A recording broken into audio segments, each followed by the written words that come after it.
예수 그리스도의 인성론 제1부 타락한 인간의 본성 두 번째 시간을 시작하겠습니다. 지난번 죄에 대해서 강의하다가 숙제를 제가 드렸는데요. 숙제 해오셨습니까? 아담이 선악과를 따 먹었기 때문에 죄인이 되었습니까? 아니면 죄인이 되었기 때문에 선악과를 따 먹었습니까? 현재 우리의 법 개념으로 본다면 분명히 선악과를 따 먹어야 죄인이 됩니다. 그런데 도덕법은 좀 다릅니다. 하나님께서 선악과를 먹지 말라, 먹으면 반드시 죽으리라 그렇게 말씀하셨죠. 사탄은 뭐라고 그랬어요? 너희가 결코 죽지 아니하리라. 그런데 하와가 선악과를 먹었다는 것은 하나님의 말씀을 불신하고 사탄의 말을 믿었다는 뜻이죠. 부조와 선지자 55페이지 보면 그 여자는 하나님의 말씀을 불신하였는 바 바로 이것이 그 여자를 타락으로 이끈 것이었다 그랬어요. 여러분, 우리가 과수나무 옆을 지나가면서 저 주인이 없을 때 내가 따먹어야지, 그렇게 마음을 먹는 것은 범죄가 아닙니다. 내가 따먹어야 죄인이 되는 거예요. 그러나 도덕법은 다릅니다. 도덕법은 주인이 없을 때 따먹어야지 이렇게 마음 먹는 순간 죄인이 되는 겁니다. 왜냐하면 도덕법은 행동보다는 동기를 더 중요시하기 때문입니다. 아직도 이 말에 확신이 안 선다면 여성분들, 남편이 나하고 한 집에 살고 있고 봉급도 꼬박꼬박 다 갖다 주고 잠도 매일 나하고 우리 집에서 자요. 그런데 그 남편이 휴대폰에다가 다른 여자 사진을 저장하고 아침에 일어나서 제일 먼저 그 사진을 보고 또 자기 전에 또 그 사진을 보고 매일 나보다 그 여자를 더 많이 생각한다면 지금 그 남편이 바람을 피우고 있는 거예요? 아니에요? 우리 법으로 보면 이건 죄가 안 됩니다. 그러나 도덕적으로는 이미 불륜이 시작된 거예요. 여러분, 하나님은 우리보다 감수성이 훨씬 더 뛰어나신 분입니다. 우리는 때때로 속아 살지만 하나님은 속지 않습니다. 하나님은 우리에게 마음을 달라고 하시지 위선으로 포장된 행위를 달라고 하지 않습니다. 하와가 하나님의 말씀을 불신하고 뱀의 말을 믿는 순간 하나님과 하와의 관계는 끝난 겁니다. 하와가 하나님을 불신하는 순간 성경적으로 그러한 태도, 그러한 상태를 죄인이라고 하는 거예요. 그리고 나중에 선악과를 따먹고 범죄한 것은 죄인이 되었기 때문에 그 결과가 나타난 것뿐입니다. 사무엘상 16장 7절입니다. 여호와께서 사무엘에게 이르시되 그의 용모와 키를 보지 말라. 내가 이미 그를 버렸노라. 내가 보는 것은 사람과 같지 아니하니 사람은 외모를 보거니와 나 여호와는 중심을 보느니라. 사무엘이 새로운 왕을 선출하기 위해서 이새에게 갔을 때 엘리압을 보자마자 여호와의 기름 부으신 자가 과연 주님 앞에 있도다 그랬어요. 그때 하나님께서 뭐라고 말씀하셨어요? 사람은 외모를 보거니와 나 여호와는 중심을 보느니라. 하와가 아직 선악과를 따먹기 전이라도 하나님의 말씀을 불신하고 사탄의 말을 믿는 순간 하나님과 하와의 관계는 파탄난 거예요. 하나님과 인간은 갈라섰고 이렇게 갈라선 상태 그 자체를 성경은 죄라고 정의하고 있습니다. 그래서 여러분 마태복음 12장 34절에 독사의 자식들아 너희는 악하니 어떻게 선한 말을 할 수 있느냐 이는 마음에 가득한 것을 입으로 말함이라 그랬어요. 악한 말을 했기 때문에 악해지는 게 아니라 이미 악하기 때문에 악한 말이 나온다는 거예요. 성경의 죄는 의지의 선택이나 행동 이전에 상태도 죄로 정의합니다. 어제도 살펴봤습니다마는 로마서 5장 18절 19절에 한 범죄로 많은 사람, 모든 사람이 정죄에 이르렀고 한 사람이 순종하지 아니함으로 많은 사람, 모든 사람이 죄인이 되었다는 거예요. 어떤 사람은 어린이가 죽는 것은 죄인이기 때문이 아니라 단지 죄된 상태이기 때문에 죽는다고 주장합니다. 그러나 여기 로마서 5장 18절 19절은 절대로 그렇게 말하지 않습니다. 아담과 하와가 범죄할 때 이미 우리 모두는 그 한 범죄로 모두가 죄된 상태에 놓여 있다고 말하지 않고 정죄에 이르렀고 죄인이 되었다고 말합니다. 어찌 생각하든 어린이가 죄인이 아니라면 거듭날 필요도 없을 것이고 죽을 이유도 없을 겁니다. 여러분, 예수님은 거듭날 필요가 있었어요, 없었어요? 없었죠? 왜냐하면 이미 의인이니까. 그러나 우리나 우리 아이들은 거듭날 필요가 있습니다. 왜냐하면 죄인이기 때문입니다. 요한복음 3장 3절로 7절에 있는 말씀인데요. 예수께서 대답하여 이르시되 진실로 진실로 내게 이르노니 사람이 거듭나지 아니하면 하나님 나라를 볼 수 없느니라. 육으로 난 것은 육이요 영으로 난 것은 영이니 내가 내게 거듭나야 하겠다는 말을 놀랍게 여기지 말라. 여기 육으로 난 것은 육이요, 이건 자연적인 출생을 가리킵니다. 유대신학에 따르면 아브라함의 자손으로 태어나면 하나님 나라에 들어가는 것이 거의 확실하다는 거예요. 그러나 예수님께서는 육으로 난 것은 그냥 육이라 이렇게 말씀하셨습니다. 다시 말하면 아브라함의 자손도 죄인으로 태어나기 때문에 하나님 나라에 들어갈 수 없다는 거예요. 거듭나야, 다시 태어나야, 족보를 바꿔야 하나님 나라에 들어갈 수 있다는 거예요. 어린아이들은 어떨까요? 그들은 거듭나지 않아도 하나님 나라에 들어갈 수 있을까요? 어린아이들은 거듭난 상태로 태어난다는 증거가 있습니까?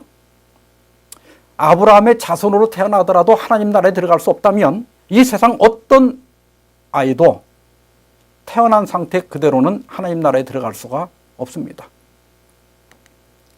요한복음 8장 39절 대답하여 이르되 우리 아버지는 아브라함이라 하니 예수께서 이르시되 너희가 아브라함의 자손이면 아브라함이 행한 일들을 할 것이오늘 너희는 너희 아비 마귀에게서 났으니 너희 아비의 욕심대로 너희도 행하고자 하느니라. 예수님께서 진리를 알지니 진리가 너희를 자유케 하리라 그렇게 말씀하시니까 바리새인들이 우리가 아브라함 자손으로 종이 된 적이 없는데 그게 무슨 소리냐 이렇게 반박을 했어요. 그러자 예수님께서 너희는 너희 아비 마귀에게서 났으니 마귀가 하는 짓을 똑같이 따라하는 것이다. 이렇게 말씀했습니다. 여러분, 아브라함의 후손인 유대인들이 마귀의 자식이라면 우리가 낳은 아기들도 마귀의 자식입니다. 그래서 우리는 모두가 거듭나야 하나님 나라에 들어갈 수가 있습니다. 로마서 3장 9절은 그러면 어떠하냐? 우리는 나으냐? 결코 아니라 유대인이나 헬라인이나 다 죄 아래 있다고 우리가 이미 선언하였느니라 그랬어요. 여기 다 압니다.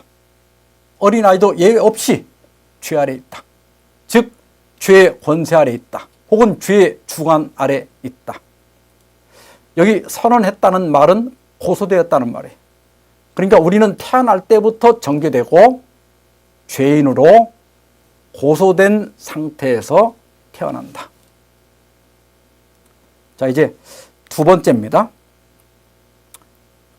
아담의 후손은 죄인으로 태어날 뿐만 아니라 죄의 성향을 갖고 태어납니다. 창세기 1장 27절에 보면 하나님이 자기 형상 곧 하나님의 형상대로 사람을 창조하시되 그랬어요. 그런데 창세기 5장 3절에 보면 아담은 130세에 자기의 모양 곧 자기의 형상과 같은 아들을 낳아 이름을 셋이라 하였고 그랬습니다.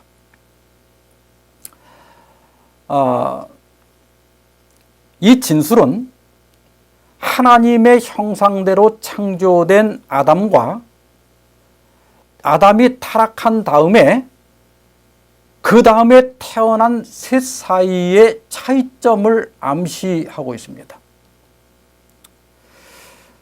그 다음에 그 노아 홍수 전후에 대한 상황인데요. 창세기 6장 5절에 보면 여호와께서 사람의 죄악이 세상에 가득함과 그의 마음으로 생각하는 모든 계획이 항상 악할 뿐임을 보시고 그랬어요.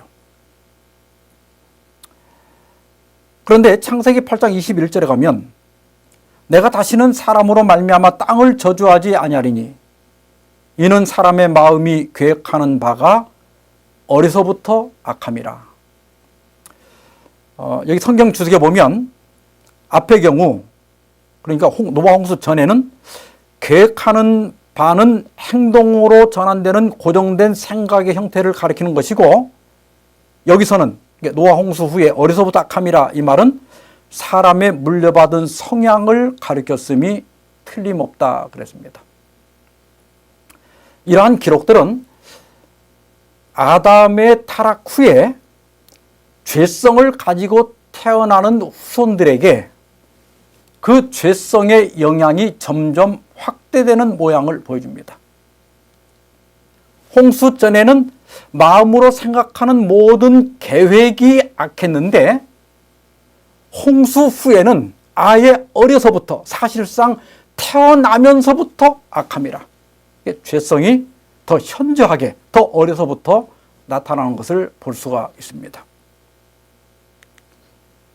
그래서 다윗은 시편 51편 5절에서 내가 죄악 중에 출생하였으며 어머니가 죄 중에서 나를 잉태하였나이다. 또 시편 58편 3절 악인은 모태에서부터 멀어졌으며 나면서부터 곁길로 나아가 거짓을 말하는도다. 이 성경 주석에 보면 다윗은 아이들이 악의 성향이 있는 본성을 지니고 태어남을 알고 있었다. 그는 자신의 죄에 대한 핑곗거리를 찾고 있는 것이 아니다. 오히려 그는 자신의 타고난 악한 성향 때문에 하나님의 자비가 더욱 크게 필요함을 강조하고자 하였다 그랬어요. 뿐만 아니라 욥도 뭐라고 그랬죠? 누가 깨끗한 것을 더러운 것 가운데서 낼 수 있으리까? 하나도 없나이다. 이것은 죄인이 의인을 낳을 수 없다는 뜻입니다. 여기서 원죄설을 잠깐 정리하고 넘어갑시다. 원죄설이 뭔가 또 이 원죄설도 또 학자마다 조금씩 표현이 달라요. 근데 가장 그 원형적인 것이 뭐냐면 인류의 조상인 아담이 선악과를 먹은 죄책을 모든 후손들이 가지고 태어난다는 주장입니다. 그런데 이것이 이제 그 후손들에게 전가될 때 직접 전가설이 있고 간접 전가설이 있어요. 직접 전가설은 아담의 죄와 죄책이 즉각적이고 직접적으로 그 후손들에게 전가되었다. 다시 말하면 아담이 선악과를 따먹을 때 모든 인류가 아담의 옆구리에 있었다는 거예요. 그래서 그 후손들도 아담 안에서 선악과를 따먹은 죄가 있다는 거예요. 간접 전가설은 아담의 죄와 죄책이 다른 중개를 통해서 간접적으로 그 후손들에게 전가되었다 하는 주장인데, 다시 말하면 아담이 선악과를 따먹은 죄가 임신과 분만을 통해서 그의 후손들에게 전가된다는 겁니다. 어떤 게 맞습니까? 둘 다 틀린 거예요. 에스겔 18장 2절 3절에 보면 너희가 이스라엘 땅에 관한 속담에 이르기를 아버지가 신 포도를 먹었으므로 그의 아들의 이가 시다 함은 어찌 됨이냐. 주 여호와의 말씀이니라. 내가 나의 삶을 두고 맹세하노니 너희가 이스라엘 가운데서 다시는 이 속담을 쓰지 못하게 되리라. 그러면서 아들은 아버지의 죄악을 담당하지 아니할 것이요 아버지는 아들의 죄악을 담당하지 아니하리니 의인의 공의도 자기에게로 돌아가고 악인의 악도 자기에게로 돌아가리라. 이 성경절은 아까와 같은 원죄설을 정면으로 반박합니다. 그래서 19세기 신학자인 워싱턴 글래든이라고 하는 사람은 이러한 원죄설을 가리켜서 부도덕한 신학이다 이렇게 정의를 했습니다. 근데 이 문제가 이렇게 에스겔 18장 읽고 간단히 끝날 문제가 아닙니다. 출애굽기 20장 5절 나 내 하나님 여호와는 질투하는 하나님인즉 나를 미워하는 자의 죄를 갚되 아버지로부터 아들에게로 3, 4대까지 이르게 하거니와. 또 34장 7절 인자를 천대까지 베풀며 악과 가질과 죄를 용서하리라. 그러나 벌을 면제하지는 아니하고 아버지의 악행을 자손 3, 4대까지 보응하리라. 민수기 14장 18절도 거의 같은 말입니다. 아까 에스겔 18장에서는 분명히 아버지의 죄를 아들이 담당하지 않을 것이라고 그랬어요. 근데 여기서는 아버지의 죄와 악행을 자식들 3, 4대까지 이른다는 거예요. 보응하겠다는 거예요. 여러분 어떤 게 맞아요? 그래서 신학이 쉬운 것 같지만 파고 들어가 보면 그렇게 쉬운 게 아닙니다. 성경 해석의 대원칙은 둘 다가 진리라면 하나는 다른 뜻이 있는 겁니다. 이게 둘 중에 하나를 선택할 문제는 아니에요. 아담의 죄와 죄책을 그 후손들이 담당하지 않는다면 아버지의 죄와 악행을 자손 3, 4대까지 갖겠다고 하는 것은 이게 무슨 뜻인가? 로마서 5장 12절에 보면 그러므로 한 사람으로 말미암아 죄가 세상에 들어오고 죄로 말미암아 사망이 들어왔나니 그랬어요. 여기 아담의 죄와 죄책을 후손들이 담당하지 않는다는 것이 성경의 대전제입니다. 그런데 로마서 5장 12절에 보면 아담의 죄의 결과가 후손들에게 어떤 영향을 끼쳤는지를 설명합니다. 아담의 타락함으로 죄가 세상에 들어왔다. 이게 무슨 뜻인가? 성경 주석에 보면 아담의 범죄로 말미암아 죄의 원리가 세상에 들어왔다. 이어서 죄는 헤아릴 수 없는 범죄의 원천이 되었다 그랬어요. 죄의 원리, 다시 말하면 죄성이 들어온 거예요.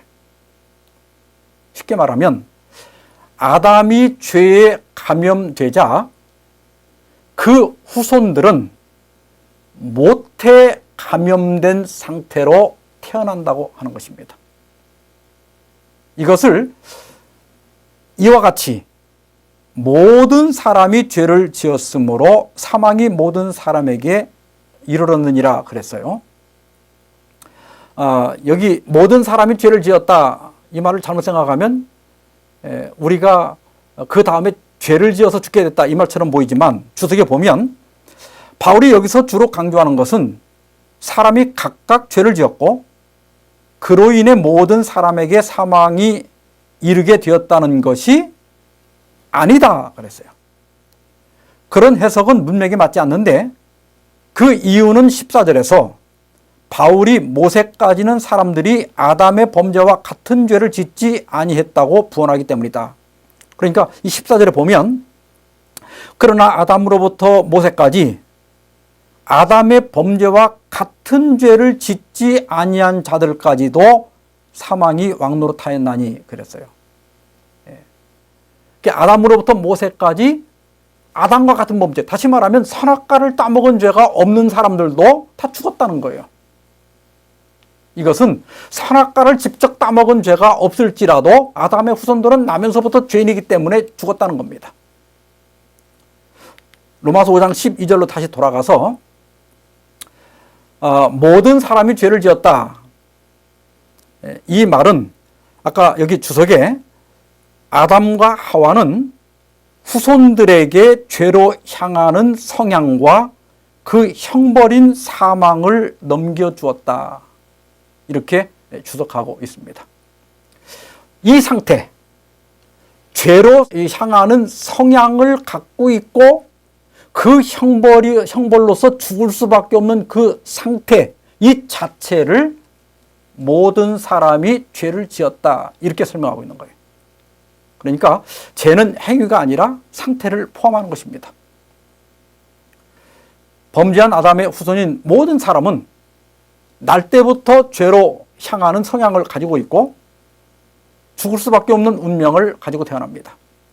이런 상태를 죄를 지었다.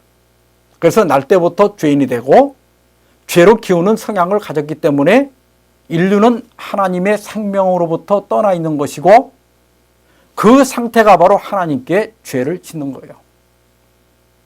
여러분, 자식이 부모를 학대하는 것만이 불효가 아니라 부모를 유기하는 것, 부모와 인연을 끊고 사는 그 자체가 불효입니다.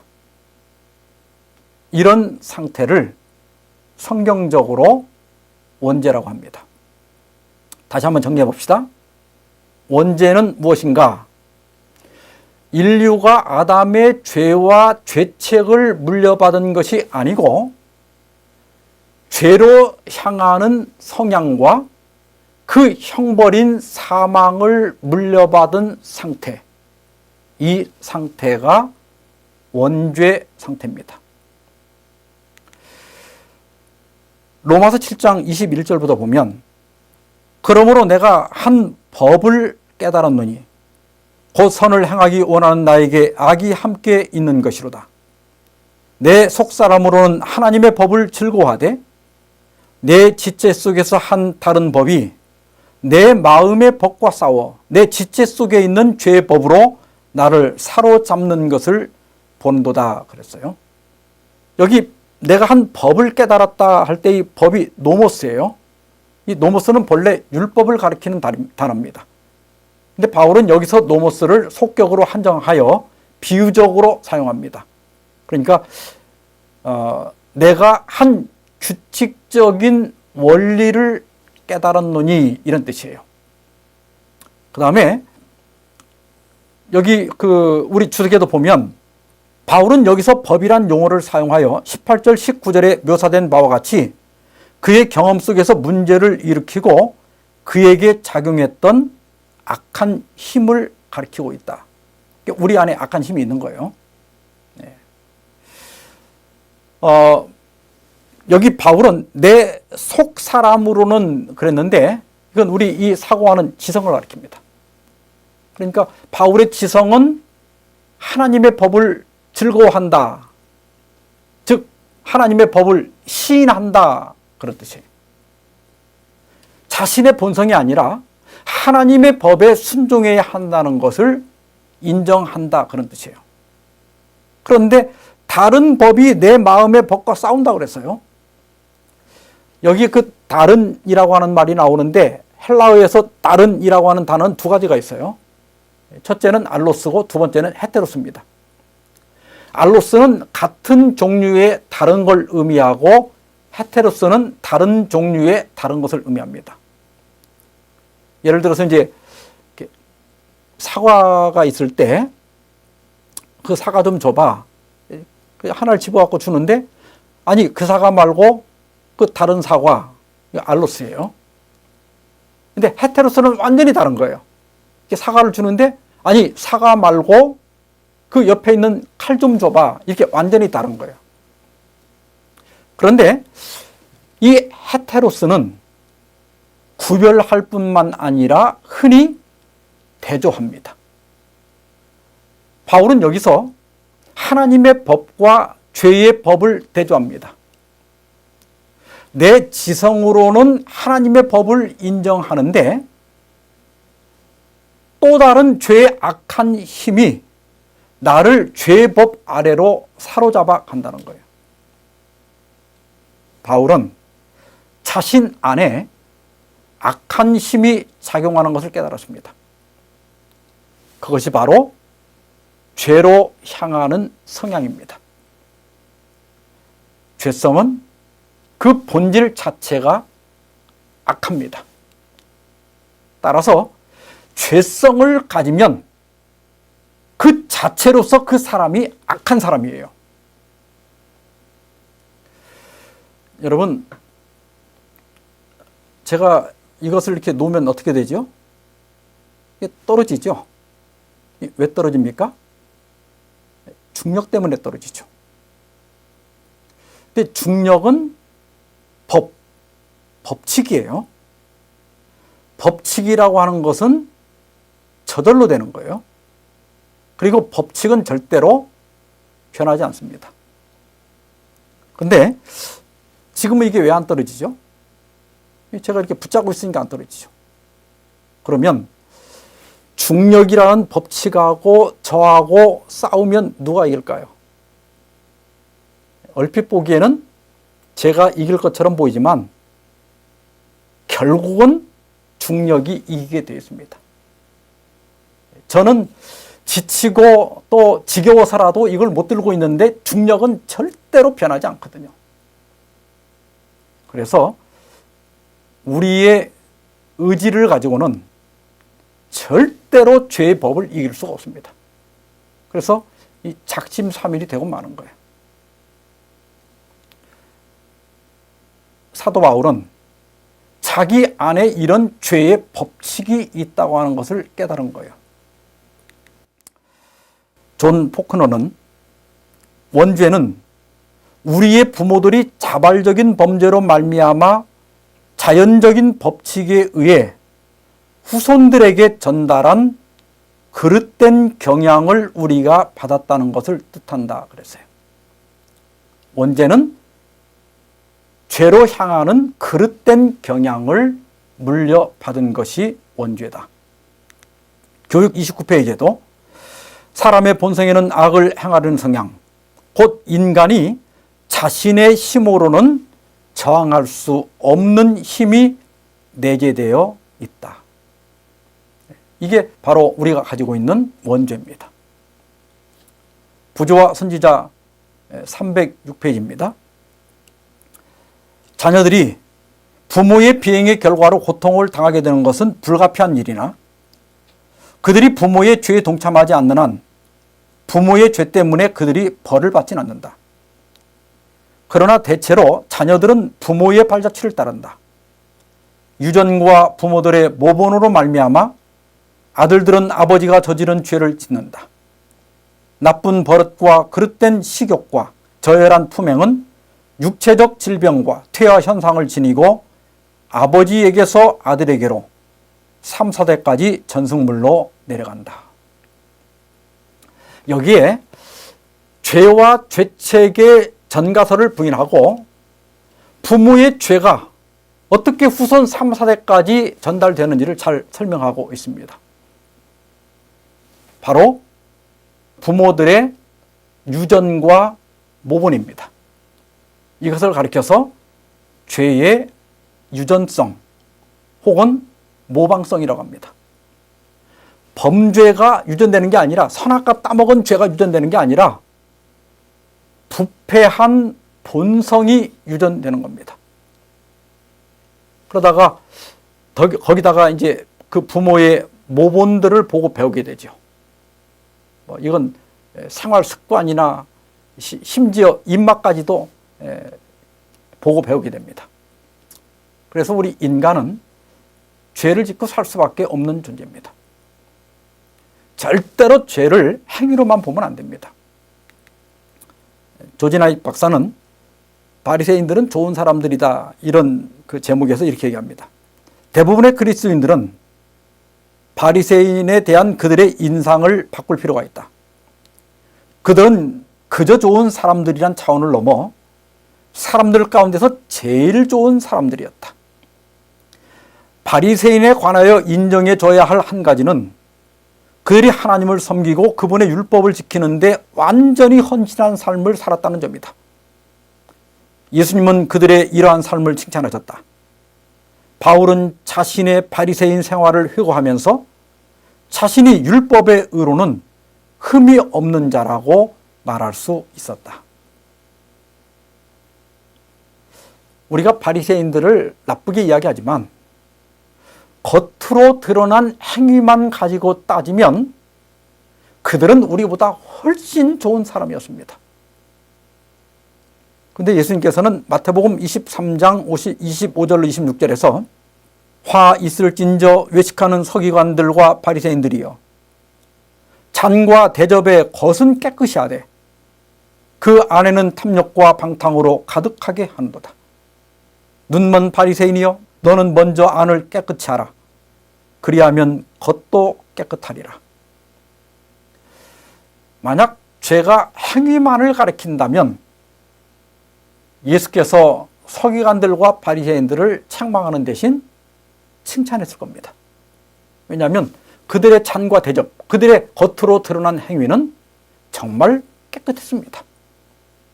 문제는 그 안이 더러웠던 거예요. 그래서 너는 먼저 안을 깨끗이 하라고 권고하신 겁니다.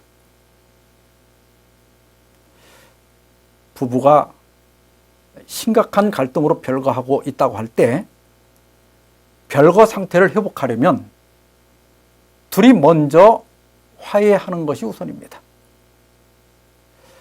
아직도 미움과 원망이 가득한데 무조건 합친다고 해결될 것이 아니죠. 그렇게 무조건 합치면 자칫하다가는 이제는 별거가 아니라 영영 이혼으로 갈 수도 있습니다. 따라서 복음은 행위보다는 마음, 관계의 회복을 더 강조합니다. 그래서 행위적 완전을 추구하는 완전주의 신학은 위험한 거예요. 행위적 완전보다는 관계적 완전이 더 우선이고 더 중요한 것입니다. 자, 이제 세 번째로, 아담의 후손은 모두 범죄하였다는 사실입니다. 로마 3장 23절에 모든 사람이 죄를 범하였음에 하나님의 영광에 이르지 못하더니 그랬어요. 여기 죄를 범하였음에, 이 동사 하마르타노입니다. 빗 맞추다, 놓치다, 실수하다, 실패하다, 이 비유로 사용할 때는 지적으로 부족하다, 잘못하다, 또 도덕적으로 잘못 행하다, 이런 뜻입니다. 여러분, 성경은 우리 모두가 범죄했다고 증거합니다. 이 문제 부인하실 분은 없죠. 우리 그 성경 주석에도 경험과 역사의 모든 증거가 부패한 본성을 지닌 타락한 사람은 하나님의 율법의 요구를 이루고 그 자신의 의를 확립하기에 전적으로 무능함을 입증한다는 중요한 사실을 유대인과 이방인 모두 인정하라고 바울은 촉구한다 그랬습니다. 여기 영광에 이르지 못한다. 이 말씀은 두 가지 뜻으로 해석할 수 있는데, 첫째는 하나님으로부터 명예, 칭찬, 인정을 받는 상태에 이르지 못했다, 이런 뜻이고, 또 두 번째로는 하나님의 완전에 이르지 못했다, 혹은 하나님의 형상이 결여되었다, 이런 뜻입니다. 중요한 것은 우리가 이러한 죄를 범할 수밖에 없는 것은 죄인으로 태어났기 때문이라는 거예요. 죄성을 가진 죄인이기 때문이라는 거예요. 그래서 우리는 불가항력적입니다. 성경은 이 세상에 범죄하지 않은 사람은 없다고 증언합니다. 열왕기상 8장 46절에 보면 범죄하지 아니하는 사람이 없사오니, 또 잠언 20장 9절 내가 내 마음을 정하게 하였다, 내 죄를 깨끗하게 하였다 할 자가 누구냐. 전도서 7장 20절 선을 행하고 전혀 죄를 범하지 아니하는 의인은 세상에 없기 때문이다.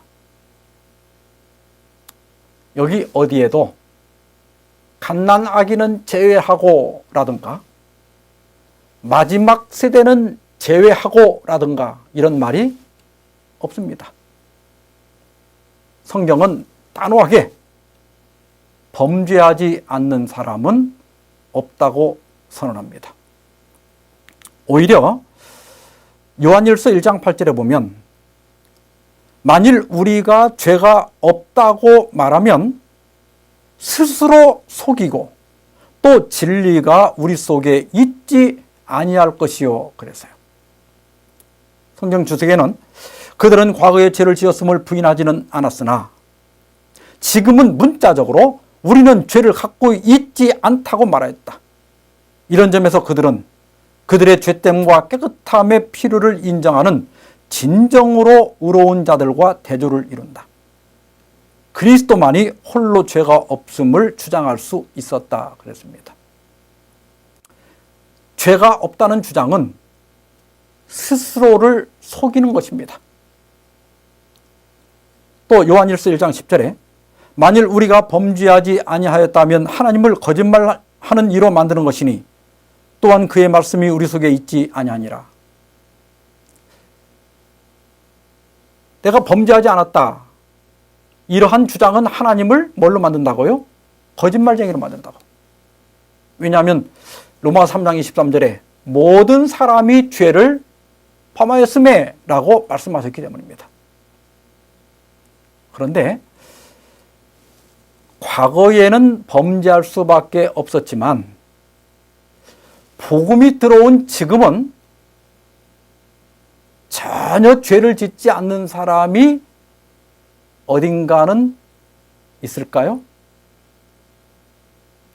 제가 확신하건대 절대로 없습니다. 그러면 지금은 범죄할 수밖에 없지만 재림 때가 가까워 오면 그 마지막 세대는 절대로 범죄하지 않는 사람이 존재할까요? 아직 우리가 거기까지 살아보지 못했지만 성경은 이러한 주장을 하나님을 거짓말쟁이로 만든다 그랬어요. 여러분, 하나님이 거짓말쟁이일 수는 없지요. 그렇다면 이런 주장들이 거짓말입니다. 그래서 이런 주장이나 생각을 버려야 돼요. 죄 없는 완전을 여러분들이 정말 믿는다면 솔직하게 자신의 삶을 돌아보시기 바랍니다. 자신의 본질을 들여다보시기 바랍니다.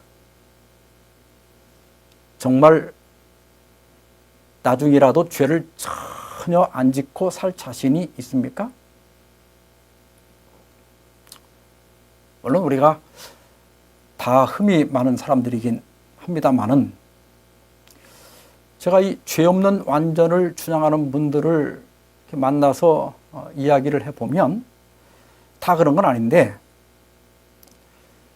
그분이 그렇게 죄 없는 삶을 주장을 하고 또 교회 개혁을 주장을 하고 교회의 집단적인 회개를 주장을 하는데 실제로 그 사람의 삶이나 그 사람의 행동하는 걸 보면 그 주장하고 너무 다른 거예요.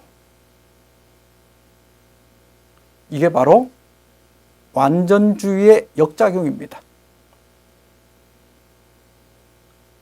완전해야 한다는 그 강박관념이 그게 다른 사람에 대한 지적이나 정죄로 나타나기가 쉽습니다. 물론 완전주의가 추구하는 그 이상은 아름답습니다. 죄 없는 완전을 이룰 수만 있다면 얼마나 좋겠습니까? 문제는 성경이 그게 불가능하다고 가르치고 있다는 거예요. 여러분, 그건 희망고문입니다. 희망고문이란 되지 않을 일을 마치 될 것처럼 말하는 거예요. 노름이 다 그런 거 아니에요? 꼭 한 번만 더 하면 딸 것 같지만 결국은 빈털터리로 만드는 거예요.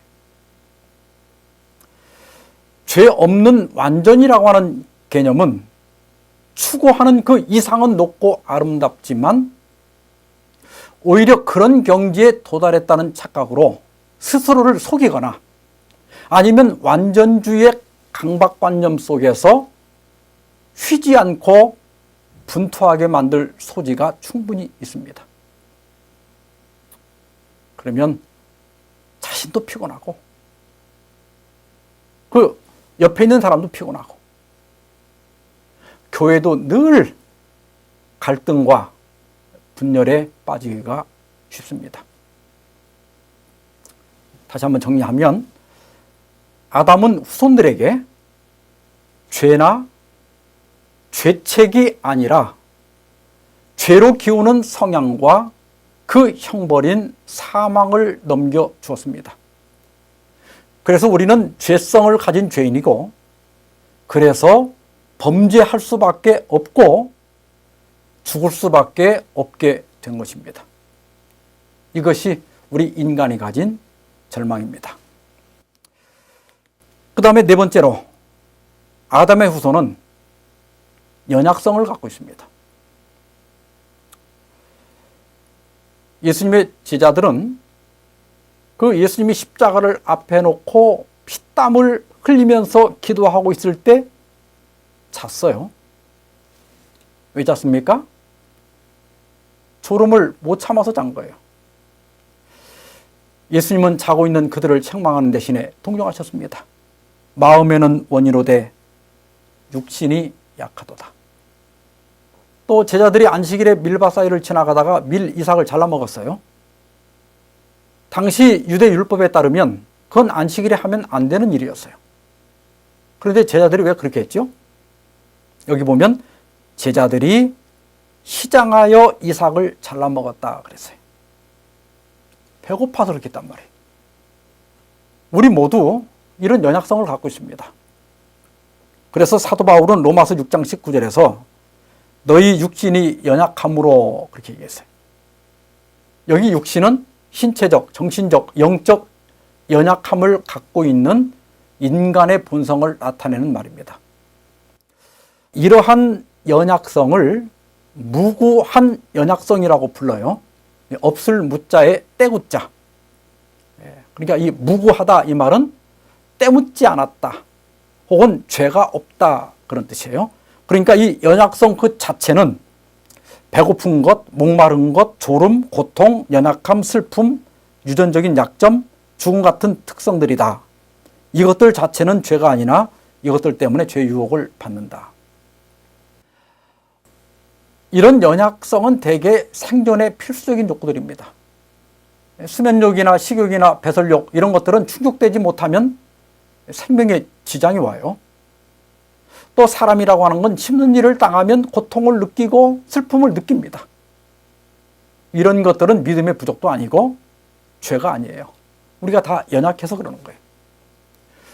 그런데 이런 연약함 때문에 유혹을 받게 되면 쉽게 넘어지고 또 범죄에 빠지게 되는 겁니다. 또 사람마다 이 타고난 유전적인 약점도 있습니다. 어떤 사람은 먹는 데 약해요. 또 어떤 사람은 특정 질병에 약합니다. 어떤 사람은 예능에 끌리고 어떤 사람은 운동에 끌리고 어떤 사람은 마약이나 노름에 더 쉽게 끌립니다. 그런 약점 자체, 타고난 그런 연약함 자체는 죄는 아니에요. 그러나 죄 유혹에 쉽게 넘어가는 원인은 됩니다. 우리는 각각 이러한 연약성을 다 지니고 있습니다. 지금까지 제가 설명한 그 인간의 상태에 대한 내용을 표로 정리하면 다음과 같습니다. 먼저 타락 전 아담은 신분이 의인이었습니다. 그리고 그는 죄성이 없었습니다. 그리고 그는 범죄한 적도 없습니다. 그리고 연약성도 없었습니다. 그러니까 지금 우리가 겪는 것처럼 뭐 그렇게 혹독하게 졸리거나 뭐 혹독하게 시장하거나 이런 환경이 아예 없었죠. 그런데 타락 후에 이 아담은 완전히 달라졌어요. 이제는 의인이었던 그가 신분이 죄인이 되었습니다. 그리고 그 안에 죄성을 갖게 되었습니다. 그리고 또한 범죄할 수밖에 없었습니다. 그리고 연약성을 소유하게 되었어요. 이것이 우리 인류가 가진 상황이고 또 처지입니다. 그래서 사도 바울은 로마서 7장 24절에서 오호라 나는 곤고한 사람이로다. 이 사망의 몸에서 누가 나를 건져내랴. 이렇게 절규했습니다. 저는 이제 다음 시간에는 제2부 첫 시간으로 성육신하신 예수님은 어떤 상태로 오셨는지 살펴보도록 하겠습니다. 과연 그분은 우리와 어떤 면에서 같은지, 어떤 면에서 다른지. 오늘도 숙제를 하나 드리겠습니다. 아담의 후손인 우리는 신분적으로 죄인이고, 또 우리는 타고난 죄성이 있고, 또 우리는 많은 죄를 범했고, 또 무고한 연약성을 가지고 있습니다. 그러면 이 네 가지 우리가 처한 이 상황과 인성을 쓰고 오신 예수님과 어떻게 같은지, 어떤 부분은 같고 어떤 부분은 다른지 한번 스스로 답을 찾아서 다음 강의에 오시기를 바랍니다. 오늘 강의는 여기서 마치겠습니다.